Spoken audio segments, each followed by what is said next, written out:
시간이 됐기 때문에 시작하겠습니다. 네, 반갑습니다. 코드박스 서광렬입니다.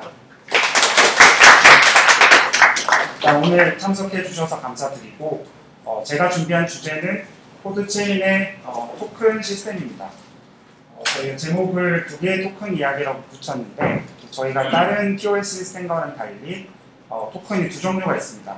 스테이킹용 토큰과 수수료를 내는 토큰 이렇게 두 가지가 있는데 왜 이렇게 설계를 했는지 좀 배경부터 시작해서 저희의 어떤 디자인할 때 생각했었던 점들 혹은 교훈을 좀 공유하는 자리를 가져보려고 합니다. 일단 시작하기 전에 저희 코드체인 역사라는 역사인데 간단히 말씀을 드리면 저희가 2018년 1월에 처음 개발을 시작했습니다. 지금 GitHub 가셔서 코드 보시면 이제 1월달에 첫 커밋을 보실 수가 있고 저희가 8월달에 좀 빠르게 개발해서 8월달에 첫 번째 테스트넷을 만들었어요. 저희가 시스템 자체는 이제 컨센서스 알고리즘이 플러거블한 형태로 돼 있어서 처음에 테스트할 때는 POW 알고리즘으로 테스트를 했었고요. 10월달에 이제 포기 테스트넷이라고 텐더민트 기반의 POS를 쓰는 이제 컨센서스를 가지고 테스트를 하기 시작했습니다. 그 이후에 이제 이 포기를 발전시켜서 올 4월달에 만우절에 4월 1일에 메인넷을 런칭을 했고요. 그리고 얼마 전에 이제 저희가 9월달에 메인넷 2.0이라고 해서 다이내믹 밸리데이터가 들어갔습니다. 그러니까 저희가 메인넷을 4월에 런칭할 때는 일종의 컨소시엄 형태로 참여할 수 있는 밸리데이터가 정해져 있는 형태였고 9월에 스테이트만 있으면 누구나 참여할 수 있는 오픈된 형태의 체인으로 바뀌게 되었습니다. 저희가 메인넷 런칭할 때 축하 파티했던 사진이고요. 일단 배경 설명부터 좀 드리겠습니다. POS 스테이킹은 사실 최근에 굉장히 많이 이야기가 되고 있습니다. 2017년, 18년에는 아무래도 POW를 쓰는 퍼블릭 체인들이 주목을 받았다면 2019년 초부터 해서는 코스모스를 필두로 굉장히 많은 POS 체인들이 나왔고 또 이 POS에서 얘기하는 스테이크 토큰을 이용한 스테이킹 서비스, 스테이킹과 관련된 이야기들이 많이 나오고 있는데요. 핵심만 말씀을 드리면 이 POS망이라는 거는 스테이크를 가지고 있는 애가 지분율만큼 주인이고 그 지분에 따라서 블럭을 생성할 권리를 가진다는 의미죠. 이제 모든 지분을 가진 애가 직접 노드를 돌려서 참여할 수가 없으니까 이제 이거를 노드를 돌리겠다는 검증자, 밸리데이터가 있으면 거기에 일종의 델리게이션을 해서 위임을 해서 그 밸리데이터를 선출하고 검증을 하는 구조로 설계되어 있는, 물론 디테일은 조금씩 다 다르지만 이런 일련의 방식을 POS라고 지금은 부르고 있고요. 이런 스테이킹을 통해서 참여를 하면 대부분의 체인들이, 사실 이렇게 꼭 할 필요는 없는데 이제 대부분의 체인들이 어떤 인플레이션과 비슷한 형태의 토큰을 추가로 발행을 해서 리워드를 주는 방식으로 보상을 하고 있는데 이 시스템에 대해서 조금 더 자세히 살펴보고 저희 방식이 왜 어떤 부분에서 달라졌는지를 말씀을 드리겠습니다. 오른쪽은 지금 staking-reward.com에서 가져온 현재 수익률 같은 건데 보시면 사실 훨씬 더 높은 것들도 있는데요. 저희가 좀 추려봤는데 15%, 작게 가도 한 10% 정도 수익이 발생하고 있다라고 보여주고 있습니다. 그래서 조금 이 아이디어를 구체적인 숫자를 가지고 살펴보면 지금 제가 임의로 그냥 SSS라는 토큰 하나 만들어 봤어요. 총 수량은 100개고 지금 10개의 노드가 각각 10개씩 나눠 가지고 있는 상황이라고 가정을 하고 있어요. 이제 왼쪽에 5개는 스테이킹을 했고 이제 오른쪽에 5개는 스테이킹을 안 한 상황이라고 가정을 하면 1년이 지났을 때 어떻게 바뀌는지를 시뮬레이션을 해보면요. 되게 간단한 계산이지만 지금 스테이킹 수익률을 10%로 잡았어요. 그러면 1년이 지났을 때 스테이킹을 한 애들은 스테이킹한 금액의 10%만큼을 토큰을 추가로 발행해서 준다는 의미거든요. 그러면 이제 10개를 스테이킹했으면 여기에 10%는 1이니까 이제 11개의 스테이킹 토큰이 있게 되는 거고 스테이킹을 안 한 케이스는 이제 이런 수익을 주지 않으니까 여전히 10개가 되는 거거든요. 그러면 명목상의 수익률은 이제 스테이킹을 하면 10%여야 되지만 실제로 계산을 해보면 지금 토큰이 이제 밑에 케이스는 총 105개가 됐잖아요. 105개 중에 11개는 사실 10.476%고 105개 중에 10개는 이제 9.523%예요. 그러니까 원래는 10%였는데 오른쪽 케이스 스테이킹 안 한 케이스는 약간 줄었고 지분율로 따지면 왼쪽에 스테이킹을 한 그룹은 지분율을 따졌을 때 어쨌든 한 4.76% 정도 수익이 발생했다는 걸 보실 수 있죠. 그래서 이런 스테이킹 모델이 지금 유행이고요. 이런 스테이킹 보상을 주는 용도는 기본적으로는 네트워킹 안정성을 확보하기 위해서요. 그러니까 스테이킹 토큰이라는 거는 사실 수수료를 내는 용도로도 쓰이고 거래소에 상장해서 거래도 하는데 이렇게 유동성을 확보하는 케이스가 있고 아무도 네트워크에다 스테이킹을 하지 않으면 그러면 네트워크의 안정성에 위험이 생기죠. 그래서 이 네트워크에 스테이킹을 하라는 거를 장려하기 위해서 인센티브를 주기 위해서 이제 이런 스테이킹 보상을 통해서 너는 가만히 있으면 손해보니까 스테이킹을 해놔라고 유도를 하는 거죠. 근데 사실 이 스테이킹 수익이라는 게 성격이 굉장히 모호해서 많은 사람들에게 혼란을 일으키고 있어요. 대표적으로는 이제 이게 마케팅에서는 마치 은행에 100만 원을 예금하면 10만 원의 이자를 주는 것과 같은 것처럼 보이잖아요. 그렇기 때문에 이거는 10% 수익을 주는 되게 고수익 상품이야 라고 마케팅을 하고 있죠. 실제로 하고 있고, 근데 좀 뜯어보면 사실 앞에 케이스에서 보시면 아시겠지만 이게 엄밀히 얘기해서 10% 수익이라고 할 수도 없고 어떤 면에서는 약간 조삼모사일 수 있죠. 왜냐하면 결국은 스테이킹을 안 한 그룹 거를 뺏어오는 모양새거든요. 전체 지분율이 어차피 중요한데 그 지분율로 봤을 때 극단적으로는 모두가 스테이킹을 했으면 지분율이 똑같아요. 그러니까 누군가가 스테이킹을 안 했기 때문에 걔가 희생되고 스테이킹을 한 쪽이 그만큼 이득을 보는 구조인데 이게 은행에 돈을 넣었을 때 이자를 주는 것과는 분명히 다르거든요. 그래서 이 스테이킹 보상이 성격이 뭐냐라고 했을 때 굉장히 헷갈리기 시작해요. 그러니까 이게 인플레이션이냐고 물으면 사실은 아니에요. 왜냐하면 모두가 스테이킹을 했을 때는 인플레이션이 맞는데 왜냐하면 모두가 똑같은 비율만큼 보상을 받으니까. 근데 일부가 스테이킹을 안 하면 왜냐하면 유동성이 필요해서 그러면 이제 그 스테이킹을 안 한 스테이크홀더의 지분을 희생해서 스테이킹을 한 스테이크홀더의 지분을 늘려주는 방식으로 보상을 하니까 이게 따지고 보면 이자나 이런 것도 아닌 거예요. 그러니까 뭔가 독특한 형태의 보상인 거죠. 보상은 맞는데. 그래서 이 성격이 굉장히 그 전에 우리가 알고 있는 금융상품에서는 볼 수 없었던 구조이기 때문에 사람들이 헷갈려 하는 거고 그 헷갈려 하는 게 장점이기도 한 거죠. 왜냐하면 마케팅에서는 헷갈려 하는 걸 이용하는 거잖아요. 그래서 이 내용을 조금 자세히 이해할 필요가 있다고 말씀을 드린 거고 이 스테이킹 토큰의 성격을 좀 나눠봤어요. 그러니까 보통은 이제 토큰의 종류가 하나죠. 예를 들면 코스모스에는 아톰이라는 하나의 토큰이 있어서 이게 스테이킹이 됐을 때랑 안 됐을 때랑 성격이 바뀌어요. 그래서 스테이킹을 안 했을 때는 우리가 알고 있는 비트코인, 이더리움처럼 그냥 암호화폐로서 수수료를 지불하는 용도로 쓰고 거래소에 상장해서 거래를 할 수 있는 용도로도 쓰고 유동성이 있죠.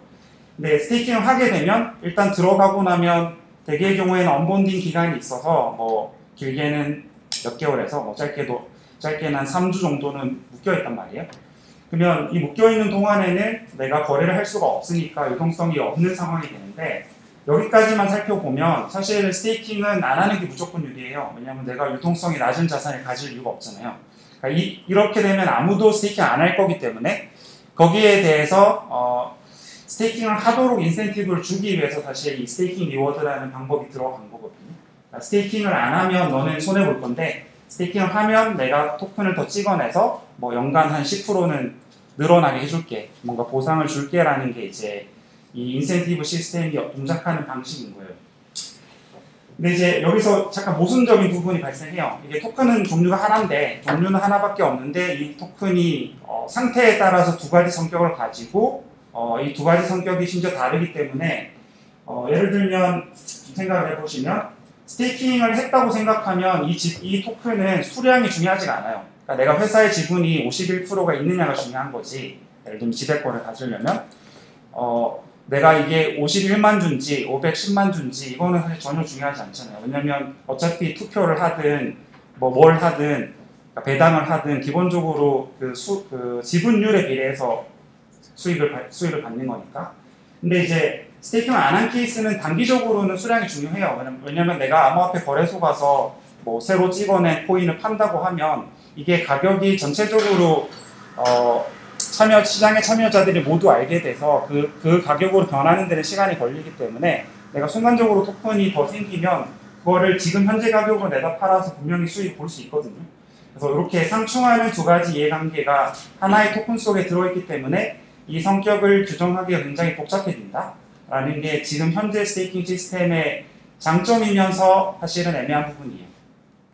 이제 저희는 이렇게 성격이 다른 토큰이면 사실은 다른 토큰인 거 아니야가 저희가 디자인을 처음 할 때 발상인 거고요.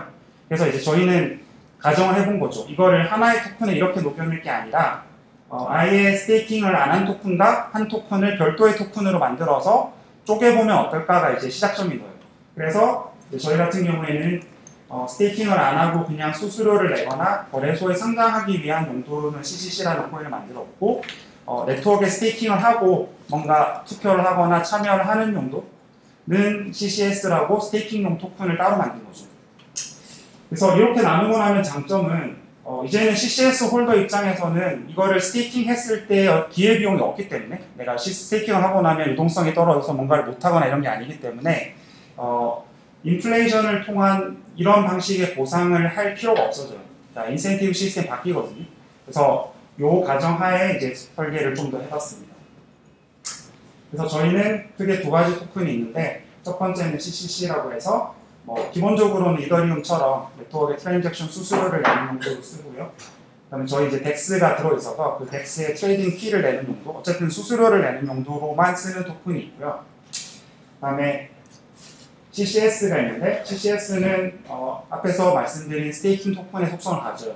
기본적으로 위임을 통해서 네트워크 검증에 참여하는 용도의 토큰이고 조금 특이한, 뒤에서 말씀드릴 텐데 조금 특이한 점은 네트워크에 수수료가 사용이 되면 이게 사용된 게 어디로 가느냐고 했을 때 스테이크홀더 가져가요. 그러니까 일종의 수익을 낼 수 있는 구조로 돼 있어요. 뭐 인플레이션 이런 게 아니라 실제로 발생한 수익을 나눠주는 구조로 돼 있고 그리고 투표를 통해서 네트워크 가버넌스에 참여할 수 있는 권리를 가지는데 이제 그전 POS 시스템의 스테이킹 토큰은 이 두 가지를 속성을 한꺼번에 가지고 있어서 재미있는 로직이 나오지만 또 뭔가 이해관계가 상충하는 부분이 있었다면 저희는 이거를 둘을 명확하게 쪼개봤습니다. 네, 이제 수익 분배 방식을 조금 차별화를 했는데요. 저희 같은 경우에 기존 스테이킹 토큰 같은 경우에는 보신 것처럼 토큰 추가 발행을 해서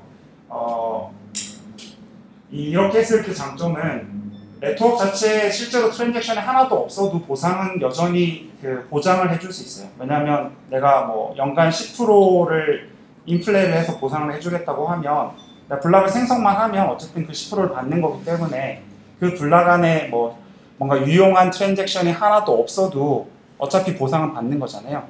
그래서 이렇게 했을 때 장점은 이런 외부 밸리데이터들을 온보딩 시키기에 편하죠. 왜냐하면 내가 네트워크 처음 시작했을 때 아무것도 없는데 그래도 우리 네트워크에 참여만 하면 연간 10% 수익을 줄게 라고 얘기할 수 있으니까.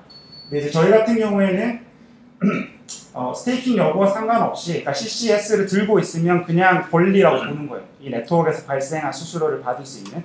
그러니까 이거는 스테이킹을 안 해도 돼요.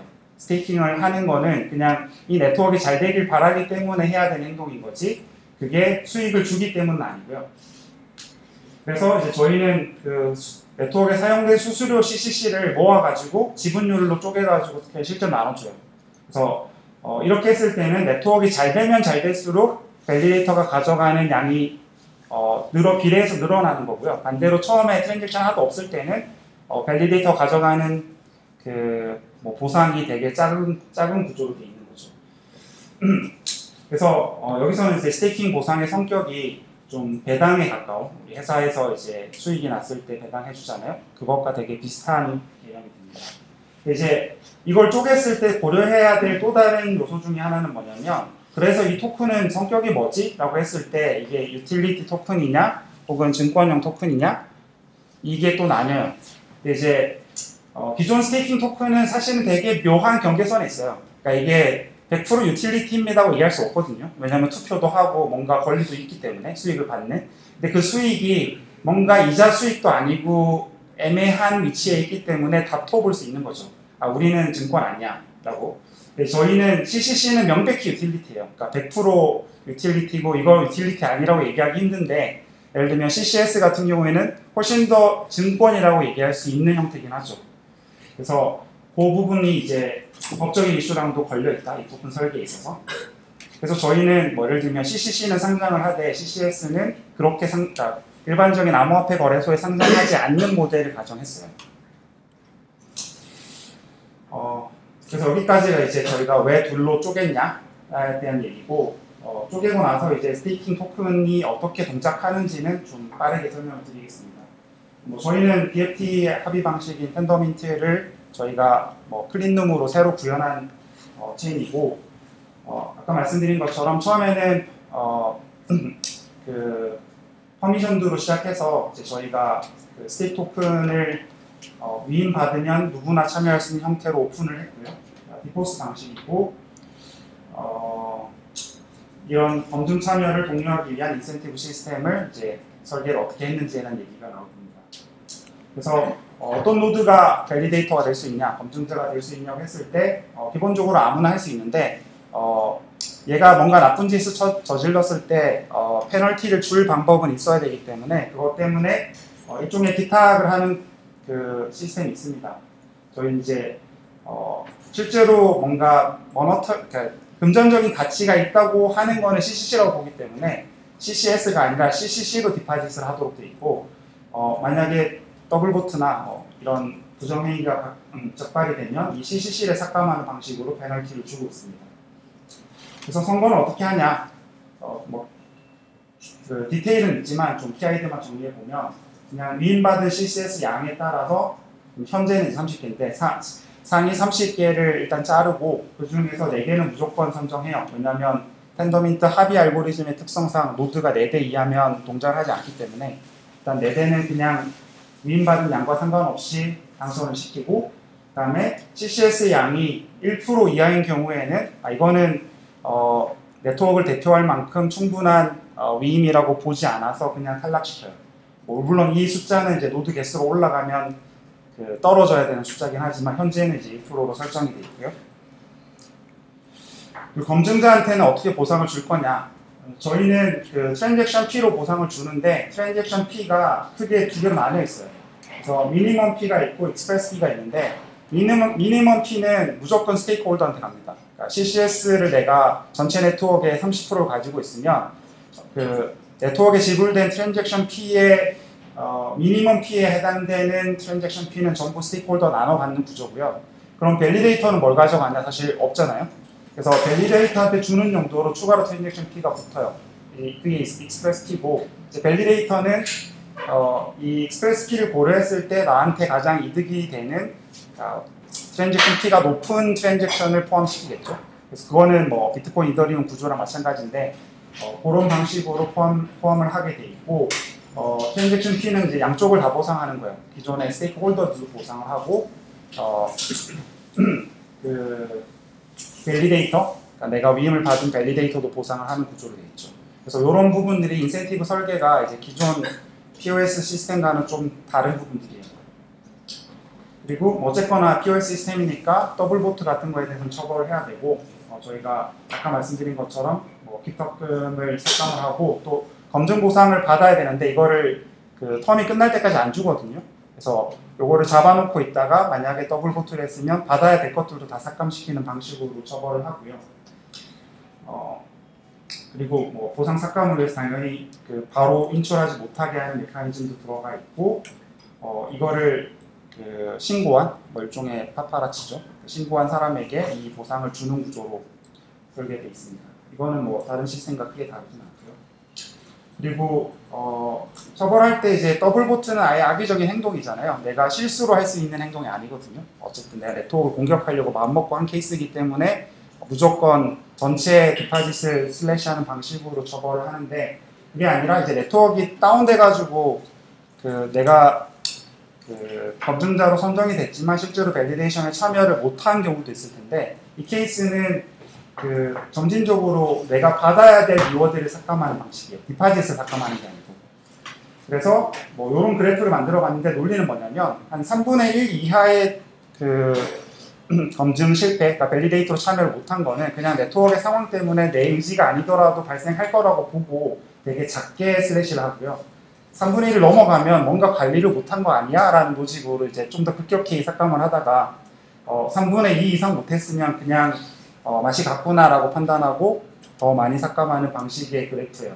그래서 뭐 이게 되게 과학적으로 뭔가가 있는 건 아니지만 이런 삭감 그래프여야지 밸리데이터가 어쨌든 좀 더 관심을 가지고 이 네트워크를 잘 운영할 수 있도록 신경을 쓰지 않을까라는 관점에서 설계를 한 거고요. 그리고 어쨌거나 이 네트워크에서 검증을 참여를 못했으면 이거를 계속 놔두면 어쨌거나 계속 밸리데이션 못할 테니까 이런 경우에는 감옥으로 보냅니다. 그래서 네트워크에 참여를 못하고요. 감옥으로 가면 이제 네트워크 검증자가 이제 더 이상 밸리데이션 참여를 못하고 여기서 뭔가 노드를 살린 다음에 고쳐가지고 다시 참여를 하겠다고 메시지를 보내야지만 참여를 할 수 있는 구조로 되어 있습니다. 마찬가지로 네트워크 문제이기 때문에 예를 들면 네트워크 파티션이 나서 그냥 아예 참여를 못하는 경우도 생각할 수 있잖아요. 이런 경우도 본인의 의도적인 잘못이라고는 볼 수 없기 때문에 디파짓을 삭감하는 로직은 없어요. 그래서 뭐 지금 말씀드린 거를 좀 스테이트 트랜지션하는 그림으로 그려보면 이런 그림을 보실 수 있고요. 그리고 마지막으로 좀 말씀드릴 게 CCS의 자본 재편이라고 되어 있는데 저희가 이제 CCS 리캐피탈리제이션이라고 지금 프로포저를 쓰고 있는 내용인데 무슨 내용이냐면 저희가 어쨌거나 다른 시스템에서는 하나인 토큰을 둘로 쪼개놨잖아요. 그러면 이 두 토큰 사이의 관계는 뭐냐라는 게 있어야 되거든요. 그래야지 그러니까 지금 이제 여기까지만 해놓고 보면 딜레마가 뭐냐면 CCC도 있고 CCS도 있는데 둘 다 배포를 해야 되는데 어떻게 배포하지? 라는 문제들이 생겨요.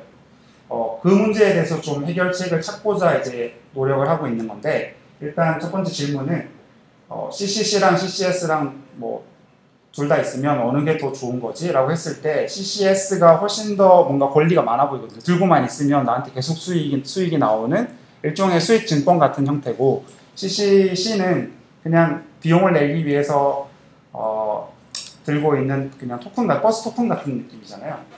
그래서 이 둘은 어떤 관계가 돼야 되지? 내가 뭐 예를 들면 이 토큰을 사겠다고 하면 뭘 사야 되지? 같은 질문에 답을 해야 되는 건데 그래서 이제 하고 싶은 게 이제 CCS를 어떻게 분배할 건가? 그리고 CCS는 뭐 내가 한 번 들고 있으면 무조건 뭐 영구히 계속 들고 있을 수 있는 권리인가? 이런 질문들을 해보고 있는 거예요. 그래서 CCS를 어떻게 분배할 것인가에 대한 질문을 했을 때 이제 경제적인 관점에서 뭘 질문하냐면 이 CCS를 누가 가지고 있어야지 가장 옵티멀한가? 그러니까 마켓 이피션시로 봤을 때 어떤 게 가장 좋을까에 대한 질문이거든요. 근데 이제 이거는 항상 두 가지의 트레이드업이 있죠. 그러니까 가장 그러니까 분배 효율, 지금 투자율을 얘기하는데 예를 들면 이 CCS 네트워크의 가치를 가장 높게 보는 사람이 이 CCS를 소유하는 게 맞는 거 아니야? 라고 질문을 하면 이거를 달성하기 위한 방법으로는 극단적으로는 뭘 할 수 있냐면 전체 CCS를 뭐 1년에 한 번 그냥 옥션을 해서 다 새로 팔아버릴 수 있어요. 그러니까 지금 여기 CCS를 이렇게 나눠 가지고 계신데 1년 동안 그 권리를 행사하시고 1년이 지나면 이 권리가 사라지는 거죠. 그냥 CCS가 네트워크에 다 없어져 버리고 새로 CCS를 발행해서 그거는 이 CCS의 가격을 가장 높게 치는 사람, 그러니까 가장 높은 가격을 지불할 사람한테 파는 거예요. 그리고 뭐 그거를 CCC로 샀다 그러면 그 CCC는 예를 들면 뭔가 리저브가 있어서 거기 넣어놓고 뭐 이 프로젝트를 펀딩하는 용도로 쓴다든지 뭔가 개발팀이 와서 이런 프로포저를 하면 거기에 리서치 그랜트를 주는 용도로 쓴다든지 이런 방식으로 어떤 CCS의 소유권을 인정하지 않고 그냥 1년 임대권처럼 해서 그냥 전체를 리옥션을 매년 하는 방식으로 하면 분배 효율은 극대화돼요. 왜냐하면 어쨌거나 이 CCS를 가장 높은 가격에 살 사람이 가져가는 구조가 되니까 매년. 근데 이제 문제는 뭐냐면 내가 CCS를 뭐 한 20% 가지고 있어서 나는 코드체인 네트워크가 내 거고 그래서 여기 코드체인용으로 뭔가 툴도 만들고 여러 가지 자본 투자를 할 수 있잖아요. 근데 이런 사람 입장에서는 이 밸류를 내가 만든 건데 1년이 지나면 이 전체 CCS가 다시 리셋돼 버리면 그러면 내가 이런 투자를 할 이유가 없어지잖아요. 그러니까 그런 면에서 투자 효율이 떨어지거든요. 근데 내가 반대로 내가 한 번 CCS를 가졌으면 영원히 CCS는 내 거야. 그러면 당연히 네트워크가 잘 되라고 내가 되게 많은 노력을 해서 시간을 투여하고 노력을 투여할 텐데 이렇게 되면 이제 이 네트워크에 더 잘 기여를 할 수 있는 사람이 와서 되게 높은 가격으로 사겠다고 해도 이 사람이 안 팔면 그만이잖아요. 그러니까 요 트레이드업이 존재하거든요, 여기서도.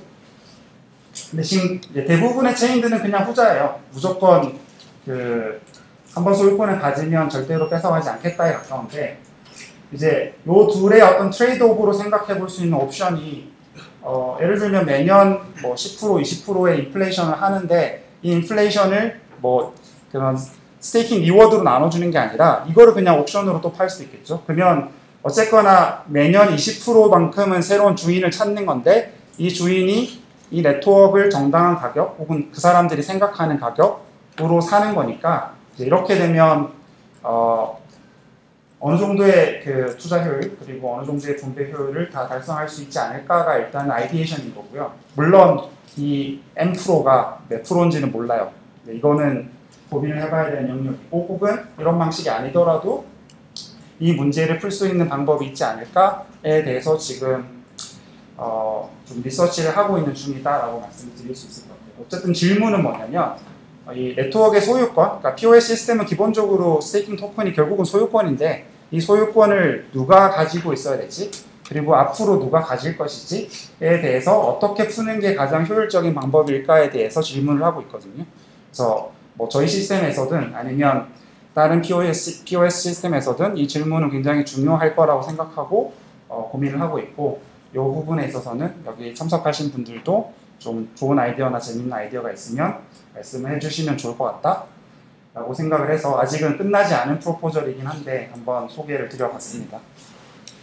그래서 제 발표는 여기까지고요.